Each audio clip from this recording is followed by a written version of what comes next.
बुद्धिमान मंत्री। एक समय की बात है, एक बड़े राज्य के राजा तलवारबाजी कर रहे थे। तभी अचानक से उनकी उंगली कट गई। तो पास में खड़े मंत्री अचानक बोल उठे, राजा साहब चिंता न करें, जो होता है अच्छे के लिए होता है। ये सुनते ही राजा को गुस्सा आ जाता है। राजा उस मंत्री को कारागृह में बंद करने का आदेश दे देते हैं और बोलते हैं इसको फांसी पर चढ़ा दिया जाए। यह सुनकर मंत्री घबरा गया। उसने राजा से निवेदन किया, महाराज मैंने आपके यहाँ इतने वर्षों तक काम किया, क्या आप मेरी अंतिम इच्छा पूरी नहीं करेंगे? और राजा बोले, ठीक है, बताओ क्या है तुम्हारी अंतिम इच्छा? मंत्री बोला, कृपया मुझे 10 दिन का समय दीजिए, उसके बाद आप मुझे जो चाहे वो सजा दे दीजिए। राजा ने उसकी अंतिम इच्छा मान ली। राजा दूसरे दिन अपने सैनिकों के साथ जंगल में शिकार पर निकले।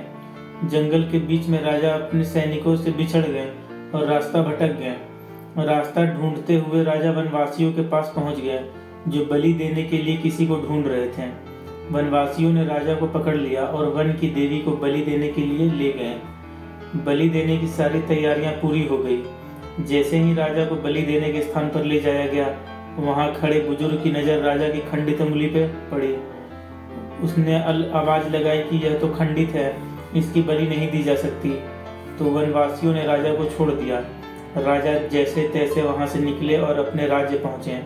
सबसे पहले कारागृह में अपने मंत्री के से मिलने पहुंचे। राजा ने मंत्री से कहा, आपने सही कहा था, अगर मेरी उंगली कटी नहीं होती तो मैं जिंदा नहीं होता, यानी जो होता है वो अच्छे के लिए होता है। राजा ने फिर पूछा, मेरा तो फायदा हुआ, लेकिन आपका कैसे फायदा हुआ? मैंने तो आपको सजा दी। मंत्री बोला, मैं आपके साथ शिकार पर हमेशा रहता हूँ, उस दिन भी रहता, लेकिन मेरे खंडित नहीं होने के कारण मेरी बलि चढ़ जाती, इसलिए मेरे साथ भी जो हुआ अच्छा हुआ। राजा प्रसन्न हुए, लेकिन छोटी सी बात पर मंत्री को सजा देने पर का दुख भी हुआ।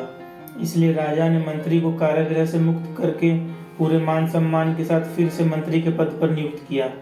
दोस्तों, कभी कभी कुछ चीजें मन मुताबिक नहीं होती और जीवन में भी उतार चढ़ाव आते रहते हैं। इसलिए कभी निराश नहीं होना चाहिए और हमेशा अच्छा होने का उम्मीद रखना चाहिए। अगर ये कहानी आपको पसंद आए तो वीडियो को लाइक करें और चैनल को सब्सक्राइब करें। वीडियो देखने के लिए धन्यवाद।